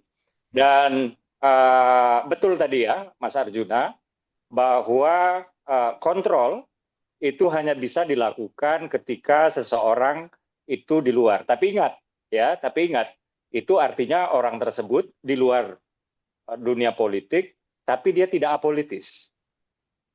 Tapi dia berpartisipasi di dalam dinamika politik. Dan itu sangat baik. Itu sangat baik. Jadi partisipasi politik itu wujudnya dan tingkat kedalamannya itu bermacam-macam. Nah, bagi mereka-mereka yang ingin masuk ke dalam ruangan, yang ingin langsung dibersihkan dengan tangan mereka sendiri, katakan seperti itu analoginya ya. Artinya orang tersebut ingin masuk ke dalam politik. Ini memang kita sekarang melihat iklim demokrasi di negeri ini, ya, supaya kawan-kawan itu tidak kaget, kurang lebih seperti itu. Saya ambilkan sebuah contoh, ya, Ketika saya nyalek di Jawa Barat 9, itu Subang, Sumedang, Majalengka, ya. Saya ke salah satu dari kabupaten tersebut. Kemudian mereka tahu saya adalah caleg, ya. Lalu yang mereka ungkapkan itu adalah, Pak, tolong benerin jalan. Pak, ini jembatannya di semen. Pak, pintu masjid sudah roboh. Tolong dibeliin yang baru. Pak, begini, itu semuanya sifatnya material. Ya, walaupun saya nggak melakukan politik uang, kurang lebih seperti itu. Ya. Walaupun saya tidak melakukan money politics ya, tapi itulah dia wajah demokrasi di negeri ini. Ya, saya pernah berbicara suatu hari dengan seorang tukang tambal ban ya, itu di Kendari ya, di Sulawesi. Saya tanya, saat itu sedang pilkada ya, jadi saya tanya kepada pemilik tambal ban tersebut, saya tanya, Pak, di pilkada ini Bapak milih siapa nih kira-kira nih? Saya tanya begitu ya. Dan jawaban beliau adalah siapapun yang akan memberikan saya peralatan bengkel, katanya seperti itu. Tentu saja saya sebagai orang kota ya, saya juga orang yang S1-nya ilmu politik ya, saya berkutat dengan teori-teori saya dan lain-lain tentang apa itu demokrasi. Saya menganggap Bapak ini nggak rasional gitu. Lalu saya perbaiki logika Bapak ini. Saya merasa sedang memperbaiki, bukan saya perbaiki ya, tapi saat itu saya merasa saya sedang memperbaiki logika Bapak ini. Saya bilang, Pak, kalau orang tersebut atau kandidat tersebut memberikan Bapak peralatan bengkel, otomatis dia nggak hanya memberikan Bapak aja ya, dia memberikan kepada pengusaha-pengusaha kecil yang lain juga peralatan buat usaha lah, kurang lebih seperti itu ya. Dan katakanlah dia yang menang pada akhirnya gara-gara pemberian-pemberiannya tersebut, gitu. Ketika beliau terpilih, hal yang pertama beliau lakukan itu bukan memikirkan orang-orang kayak Bapak, tapi memikirkan bagaimana caranya balikin modal gitu. Nah, saya pikir tadinya saya ini udah paling rasional ya. Ternyata jawaban dari si Bapak Bengkel ini lebih rasional daripada pemikiran saya yang teoritis. Dia bilang, nggak apa-apalah Mas, saya dipikirin sekali 5 tahun daripada nggak pernah dipikirin sama sekali.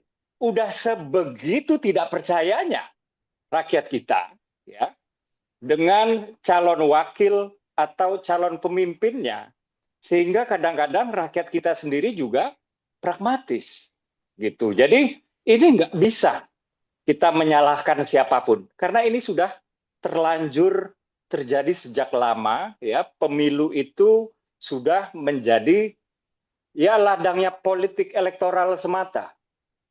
Jadi kita anak muda yang datang dengan segala idealisme, yang datang dengan segala konsep ya, yang datang dengan segala cita-cita pembaharuan soal demokrasi, soal layanan dasar, soal bagaimana tata kelola negara dan lain-lain.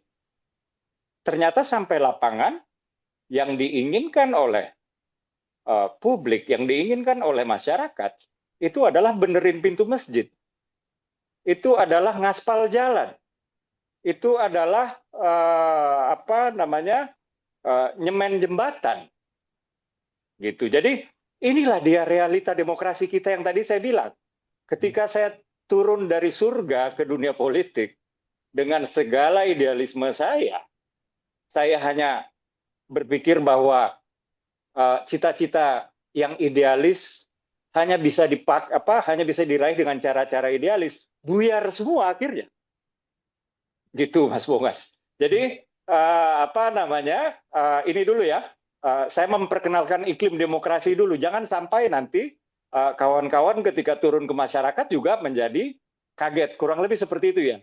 Karena apa? Karena mereka sudah terlalu tidak percaya dengan politisi. Gitu. Rakyat itu sudah terlalu tidak percaya dengan politisi. Jadi ketika kita turun ke rakyat, ya mereka menanyakan ke kita, kalau saya pilih Bapak, saya untungnya apa? Dan untung yang dimaksud itu untung jangka pendek, bukan janji-janji kampanye kita yang sebenarnya di sana mengandung unsur-unsur untung jangka panjang untuk konstituen. Gitu. Jadi inilah dia ya. Ini dia situasi yang harus kita hadapi.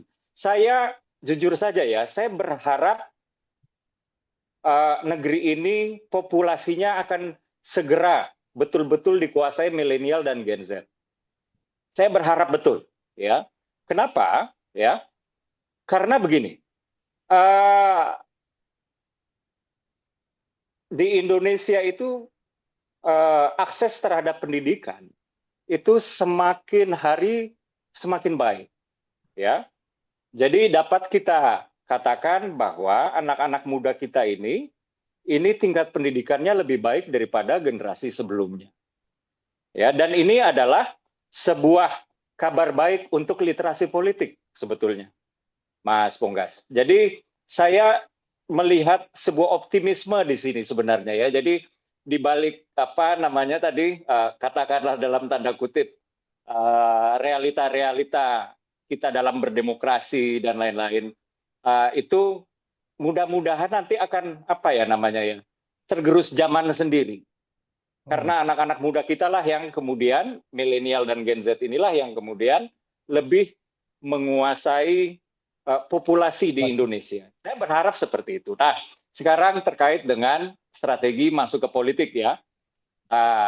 Kalau di politik itu ya ada 3 hal yang kita harus bukan miliki, tapi perjuangkan dulu untuk kita miliki, ya, agar kita bisa katakanlah sukses. Saya sendiri sebenarnya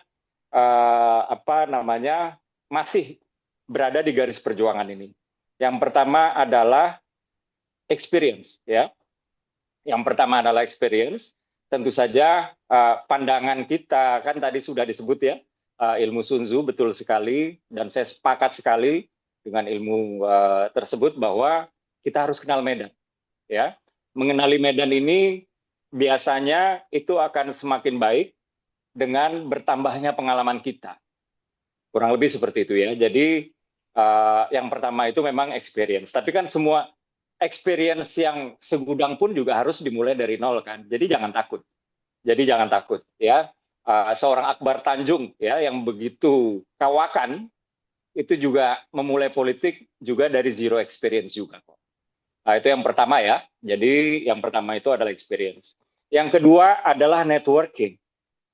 Ya, jadi di politik di Indonesia ini ya jangan kayak PSI yang lama tuh 2019 ya. Semuanya salah aja, disalah-salahin terus orang-orang. Ya. Ternyata di politik itu mencari kawan. Ya, bahwa kemudian diam-diam tikam-tikaman, that's politics. Tapi kita pada intinya ada politik itu adalah seni mencari kawan, ya, bukan seni bermusuh-musuhan lah, kurang lebih seperti itu. Jangan merasa paling benar sendiri. Ini saya self-criticism ya terhadap partai saya ya. Jadi saya ingat betul ya di tahun 2019 PS itu galak betul. Ya, galak betul. Wah, semuanya disalahin. Si A salah. Si B bagaimana? Salah juga. Si C bagaimana? Salah juga.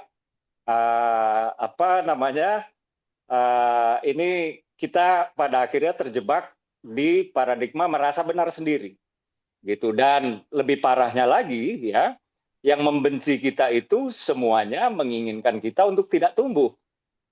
Gitu. Akhirnya kita memiliki musuh politik dalam tanda kutip itu banyak sekali. Ya, banyak sekali. Ada yang terlihat seperti kawan ya, padahal dia menggergaji kita ada ya. Ada yang betul-betul head to head sama kita juga ada. Jadi yang kedua adalah network, carilah kawan sebanyak-banyaknya. Ya, kawan itu bisa saja lintas partai. Sahabat saya banyak sekali tersebar di banyak partai, ya. Dan setiap partai itu membutuhkan orang baik. Sehingga kalau misalnya dibilang atau ditanya, lu kan orang baik, lu pinter, lu ngapain di partai ini? Ya jawabannya adalah setiap partai membutuhkan orang baik dan orang pinter. Gitu. Kalau satu partai isi orang jahat semua, bagaimana dong? Nah, ini bisa jadi partai orang jahat nanti kan. Akhirnya menjadi duri dalam daging untuk bangsa ini, kurang lebih seperti itu. Dan orang-orang baik, mungkin di partai ada orang jahat, nah di dalam institusi satu partai pun kan terjadi dinamika, gitu. Tapi kalau memang sudah keputusan partai bulat ya, kita keluar satu suara, kurang lebih seperti itu. Jadi yang kedua adalah network satu partai maupun di luar partai. Dan yang ketiga,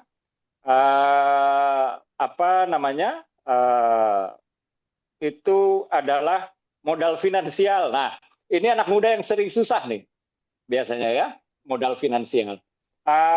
Saya sendiri, ya kalau misalnya saya jujur, tahun 2019 dan 2024, saya itu wirawiri, ya, saya ngikutin taktiknya Pak Ahok dulu ya. Saya wirawiri ketok pintu orang-orang kaya yang merupakan, entah itu dia teman saya ya atau bapaknya yang kaya, kemudian saya yang kenal anaknya ini ya, saya kemudian berbicara ke bapaknya, saya tahu nih si bapaknya ini sama anaknya sering mengeluh soal pemerintahan ya, lalu saya bilang ya udah Om menginginkan perbaikan di negeri ini, tapi Om nggak mau ke politik ya, saya yang mau ke politik kayak begitu. Dan Om punya uang, saya nggak punya uang, gitu. Kalau boleh nih Om ya untuk perjuangan kita. Akhirnya di situ ada terjadi kontrak politik yang baik, ya terjadi kontrak politik yang baik. Artinya di situ saya nggak menjanjikan kalau saya terpilih nanti undang-undang ini deh nih buat keuntungan Om, gitu. Itu nggak ada ya. Cuman saya waktu itu menjanjikan bahwa begini Om, nanti kalau misalnya saya terpilih ini cita-cita saya. Begini-begini, nah, dan banyak di antara orang-orang yang memberikan saya itu kemudian bilang yang penting kamu nggak korupsi aja deh, udah kayak begitu, saya percaya sama kamu, misalnya seperti itu ya. Waktu itu kebanyakan orang-orang itu pada akhirnya bilang seperti itu. Jadi fundraising jangan lupa ya. Jangan pakai uang sendiri, ntar stres kalau kalah. Saya ini 2 kali nyalek, dua-duanya kalah. Ya. Tapi saya nggak stres, insya Allah ya, karena saya nggak pernah pakai uang sendiri. Jadi saya nggak pernah pakai uang sendiri dan saya memang wirawiri. Ada teman saya yang lebih kreatif lagi ya, dia fundraisingnya dengan cara saudaranya adalah artis, sehingga mereka bikin jamming session di kafe atau apa gitu ya, dengan biaya minimal masuk itu sekian ratus ribu gitu, dan uangnya itu uang untuk dipakai oleh si kandidat supaya dia bisa membiayai kampanyenya. Nah, kurang lebih seperti itu. Tapi satu hal yang pasti ya, kalau kita uangnya nggak banyak, sering-sering turun ke masyarakat. Ya, kalau uang kita nggak banyak, sering-sering turun ke masyarakat. Dan kalau kawan-kawan melihat caleg yang turun ke masyarakat, itu artinya caleg kere tuh.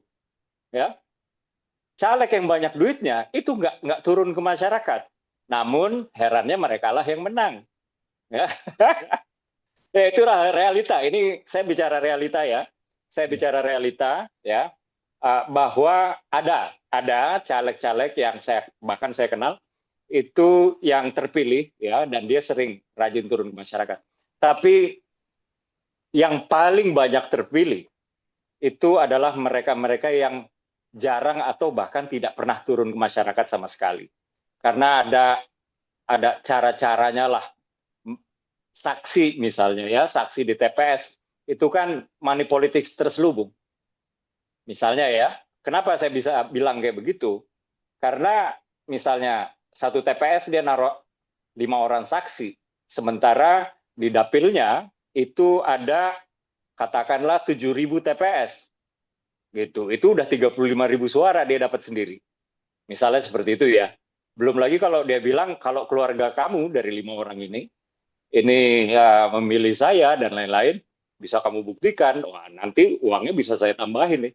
Nah ini bisa berkali lipat lagi, bisa 50.000 suaranya. Nah, kurang lebih ada juga yang kayak begitu, sehingga orang tersebut tuh nggak pernah turun ke masyarakat.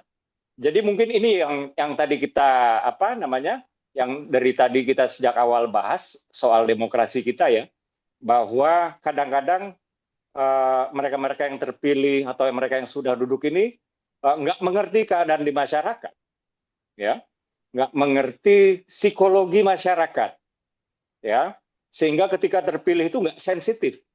Masyarakat lagi bingung soal ekonomi, misalnya seperti itu ya. Masyarakat lagi khawatir gitu karena kan situasi global ini serba nggak menentu, sehingga ya namanya orang lagi anxiety ya, terus dijogetin kan gimana nggak sebel coba, misalnya seperti itu ya, dan akhirnya seperti bisul meledak juga tuh bisul gitu kurang lebih, dan ya bisa saja seperti itu, tapi itulah dia ya, saya berharap kan ini kan konteks partisipasi politik itu ada yang sebagai pemilih, ada yang sebagai kandidat ya. Partisipasi politik Gen Z dan milenial sebagai pemilih ya, itu saya berharap bahwa pemilih-pemilih kita yang akan datang itu jauh lebih baik ya di dalam kesadarannya dia di dalam menentukan pilihan, kurang lebih seperti itu ya. Sehingga kualitas pilihannya juga baik ya, dan yang harus diingat setiap kebijakan itu hulunya ada di political will. Ya, ada di tekad keinginan politik, dan kalau itu sudah ada baru dia masuk ke financial commitment, baru bisa dia masuk ke tataran teknokratik, teknis dan lain-lain. Tapi yang paling awal sekali itu ada di political will, dan wajah dari mereka yang mewakili kita dan wajah dari pemimpin-pemimpin kita itu adalah wajah dari pilihan kita, ya. Jadi itulah demokrasi, ya. Itulah saran-saran saya buat kawan-kawan yang ingin berpartisipasi di politik. Terima kasih, Bang Bogas. Terima kasih Mas Dede. Mudah-mudahan setelah dijelaskan realita politiknya bukan jadi makin pesimis ya untuk masuk ke dunia politik. Justru ini challenge gitu ya. Kalau anak muda kan justru harus di challenge gitu ya dengan apa kondisi-kondisi yang ada. Tadi saya minta maaf apa Mas Arjuna tadi terputus pada waktu di tengah-tengah. Jadi kita Ya, Mas. lanjutkan. Kalau tadi Oke, siap. apa ingin melanjutkan poinnya silakan Mas Arjuna. Ya, siap, Mas. Saya matikan video dulu ya, Mas, karena Ya, koneksinya nggak stabil. Nggak apa-apa ya. oke. Iya, oke. Eh iya, Mas. Sebenarnya yang tadi saya ingin sampaikan satu ya, soal eh, ada yang namanya supply create demand. Jadi memang dunia politik, terutama partai politik ya, selalu mensuplai apa budaya-budaya politik yang relatif buruk ya, seperti money politik. Tadi sudah ceritakan Mas Uki kan. Akhirnya kemudian masyarakat terbentuk mindset bahwa kalau ketemu caleg ya minta sesuatu hal daripada tidak sama sekali, karena memang selama bertahun-tahun mereka tidak mendapatkan apa-apa dibanding dia harus berpartisipasi terus dalam politik. Nah, makanya dari itu Mas, menurut saya perlu ada penguatan organisasi masyarakat sipil juga yang bisa mendidik masyarakat. Jadi kalau memang partai memang tidak mungkin melakukan pendidikan politik, menurut saya biarkan organisasi sipil ini berkembang. Misalnya ini contoh mengajak masyarakat untuk terlibat dalam participatory budget minimal di tingkat kota, kelurahan, desa. Itu misalnya Mas, itu adalah satu contoh bahwa kemudian masyarakat akhirnya mengerti bahwa oh ya memang yang harus kita dapatkan dari politik itu policy, bukan hanya bingkisan atau money politik. Nah, itu menurut saya hal yang paling penting. Nah, kalau hari ini menurut eh, saya melihat eh, bisul yang pecah tadi yang kata Mas Uki itu, menurut saya itu belum puncak menurut saya Mas, karena ekonomi global sendiri krisisnya belum puncak kan. Nah, bakal ada eh, gejolak-gejolak ekonomi politik global yang akan berlanjut, yang tidak menutup kemungkinan akan semakin memperparah kemuakan masyarakat dengan ekspresi yang jauh lebih ekstrim menurut saya. Kalau partai politik ini sendiri tidak mengevaluasi diri, menurut saya itu. Jadi menurut saya partai politik dengan kemarin seharusnya sangat harus melakukan evaluasi. Karena nanti masyarakat yang akan menagih kepada mereka gitu. Bagaimana nih partai politik kok tidak bekerja, malah menaikkan gaji, joget-joget dan sebagainya. Nah, ke depan menurut saya akan bisa lebih ekstrim lagi kalau tidak ditanggulangi. Ya bisa mungkin kita seperti Nepal, mungkin sangat mungkin itu karena kondisinya tadi ada gap. Tadi Mas Uki udah sangat kentara ya bicaranya menjelaskan kondisi lapangan. Banyak politisi yang tidak tahu tentang hidup rakyat, imajinasi tentang rakyat pun tidak ada misalnya. Itu kan gapnya sangat tinggi menurut saya. Jadi dia tidak tahu apa-apa tentang masyarakat saya ini kenapa sih gitu. Nah, ini yang menurut saya bukan hanya bisul ini nanti eh, bom waktu ini kalau tidak seperti itu. Nah, menurut saya penting untuk partai untuk kembali me- menghidupkan kembali kaderisasi politiknya yang benar. Itu pertama, yang kedua pendidikan politik rakyat. Kalau menurut saya akan lebih berbahaya kalau masyarakat ini yang marah, yang kemudian ada kekosongan ruang, itu bisa dimasuki oleh siapapun, Mas. Menurut saya, Ya. oleh orang yang berkepentingan, bisa entah kemarin misalnya isunya ada konflik antar lembaga institusi aparat misalnya kan, atau apapun lah itu, atau kepentingan-kepentingan yang kalau kata Pak Prabowo itu kepentingan-kepentingan asing misalnya gitu. Itu menurut saya agak berbahaya kalau diberi ruang kosong. Nah, sehingga masyarakat ini eh, marah tapi tidak dengan ada pembimbingnya, Mas. Itu yang lebih bahaya. Kayak misalnya anak SMK kemarin kita tidak tahu STM kemarin misalnya yang mengorganisir siapa. Dan tapi mereka ketika kita tanya ada narasi-narasi politik tertentu yang menurut saya itu tajam loh narasi politiknya. Misalnya eh, kayak keresahan mereka melihat joget-joget dan elit politik yang tidak ingat. Artinya apa? Sebenarnya masyarakat walaupun menerima awalnya menerima tadi seperti kayak Mas Uki ya udahlah terima saja dikasih apa bantuan apa apa tapi sebenarnya di dalam hatinya sebenarnya mereka tahu ini tidak benar dan akan ada waktunya mereka untuk meledak, itu menurut saya. Dan itu partai jangan menunggu itu. Ya. Nanti kalau sudah kacau balau, ya kan, nanti baru menyesali semua hal, minta maaf dan sebagainya. Menurut saya itu sudah tidak menarik lagi sih. Harusnya partai harus sudah mulai eh, menyadari bahwa sekarang gejolak politik kan akibat gejolak ekonomi itu hampir di setiap negara, Mas. Ada di eh, California, di Prancis, di Jerman, semuanya ada. Nah, ini adalah gejala global yang menurut saya partai politik itu harus mengantisipasi ini. Kalau tidak, bukan hanya otoritasnya yang dipertanyakan, eksistensinya dipertanyakan. Nanti kalau jangan-jangan, kalau saya agak takut misalnya, yang nggak tahu ya ini sebuah keburukan atau kebaikan, tapi menurut saya agak ganjil juga kalau misalnya seperti di Nepal semua keputusan politik diputuskan melalui Skype atau apa itu aplikasi ya, atau misalnya bisa digantikan oleh AI ketua partai. Nah ini kayak di Jepang misalnya, karena krisis kepercayaan terhadap manusia, politik yang ada di dalamnya nih, menurut saya agak berbahaya kalau eh, partai tidak segera menyadari bukan hanya partisipasi politik anak muda semakin menurun, malah justru nanti ada kemuakan yang diekspresikan dengan cara-cara yang tidak terkontrol kepada partai politik itu sendiri. Menurutku itu, Mas. Baik, Mas.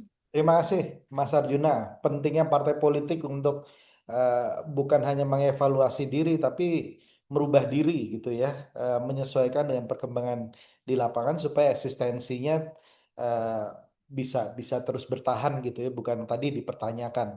Nah, mungkin yang terakhir saya ingin tanya ke Bang VI, Bang Safi'i yang eh, juga pernah bertarung di pemilihan legislatif ya, seperti apa Mas Dede juga dan belum berhasil. Kira-kira kapok nggak Bang Safi'i? Eh, Masih di acara. Oke, baik.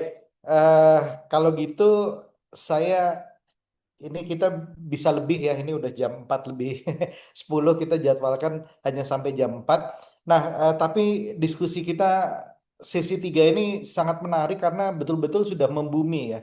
Permasalahan-permasalahan politik yang dihadapi oleh generasi muda sekarang itu betul-betul terlihat dan kemudian POV yang muncul banyak sekali.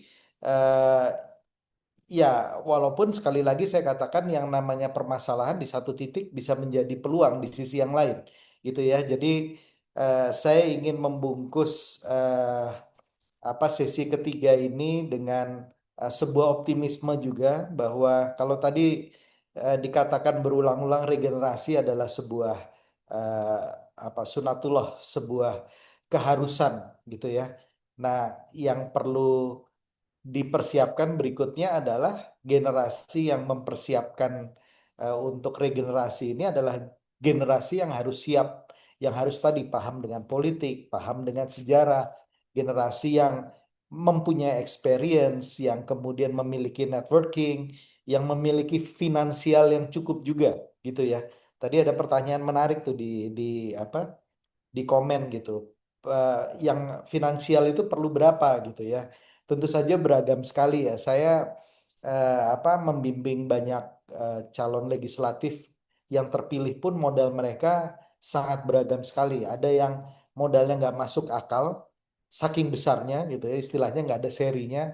Tapi ada juga yang modalnya sangat terbatas, yang sampai kalau orang rata-rata akan bilang bahwa oh ini nggak akan mungkin bisa terpilih gitu. Tapi dengan strategi, dengan cara, dengan komunikasi, dengan perbaikan skill, mindset, dan kemudian juga dengan strategi yang tepat, maka ini bisa bisa kemudian mereka terpilih gitu ya. Kalau saya ingin menambahkan satu lagi tadi dari Mas Dede, tadi kan experience network finansial atau dengan teman-teman, saya mungkin mau nambahkan satu lagi tentang mentor, perlunya role model ya. Karena mentor dan role model inilah yang kemudian yang bisa membantu kita, mengarahkan kita. Ibaratnya guidance dan rambu-rambunya juga jelas. Jadi jangan kita apa trial dan error sendiri, kemudian menyalahkan nanti begitu gagal, menyalahkan sistem, menyalahkan partai politik dan lain-lain gitu ya. Jadi perlunya mentor yang bisa menjadi role model yang baik supaya perjalanan politik nanti teman-teman juga bisa baik. Dan saya mungkin sebagai penutup ingin menitipkan bahwa organisasi kepemudaan seperti HMI, GMNI, KNPI, ada lagi yang lain-lain gitu, itu punya sejarah panjang dalam membentuk pemimpin bangsa gitu ya. Jadi teman-teman juga di partai politik tentu saja ya, ini udah jelas sekali perlu perlu perubahan yang substansial sekali. Nah, kami menitipkan pola kaderisasinya. Jadi jangan keluar kita apa namanya, kita bicara tentang inklusif tapi di dalam tidak inklusif gitu ya. Jangan di luar kita berbicara mengenai buruknya kayak apa, buruknya dinasti politik, tapi di dalam kemudian dinasti politik juga terjadi gitu ya. Jadi eh, apa, konsekuensi dan integritas dalam membangun bangsa ini saya titipkan kepada teman-teman juga gitu ya, yang di organisasi kepemudaan, ada di partai politik. Semua orang baik harus ada di semua level. Itu saya sepakat sekali, sehingga pada akhirnya nanti mereka kemudian berkumpul dengan berbagai profesi yang berbeda yang tujuannya satu, kesejahteraan bangsa, mengatasi kemiskinan, kemudian pendidikan yang baik, dan juga keadilan sosial. Jadi saya mungkin mau membungkus ini dengan semangat seperti itu, refleksi di Hari Sumpah Pemuda ini kita isi dengan itu. Politician Academy sebagai konsultan politik juga berusaha mengisi kekosongan-kekosongan tadi ya, tadi mengenai literasi politik yang seharusnya hanya jadi tugas dari partai politik. Kami siap untuk melakukan itu karena apa? Karena kami ingin mendampingi politisi-politisi yang kepalanya benar, yang mindsetnya benar, yang moralnya terjaga, yang idealismenya ada. Kita hadapkan dengan realitas politik yang ada di lapangan. Tentu saja kita mengharapkan anak-anak muda yang mindsetnya udah benar, kemudian skillnya udah hebat, kompetensi dan knowledge-nya sudah bagus. Mereka-mereka inilah yang kemudian duduk di lembaga-lembaga yang penting bagi kemajuan bangsa ini. Mas Dede, terima kasih banyak. Mas Arjuna, terima kasih. Mas Bagas, terima kasih. Bang Safi, terima kasih. Di tengah segala kesibukan, masih mau menyempatkan diri berdiskusi bersama-sama. Semoga ini tidak terakhir. Kita ke depannya harus makin giat untuk kegiatan kepemudaan dan kebangsaan agar negara kita seperti yang kita inginkan bersama. Begitu, terima kasih teman-teman. Wassalamualaikum warahmatullahi wabarakatuh.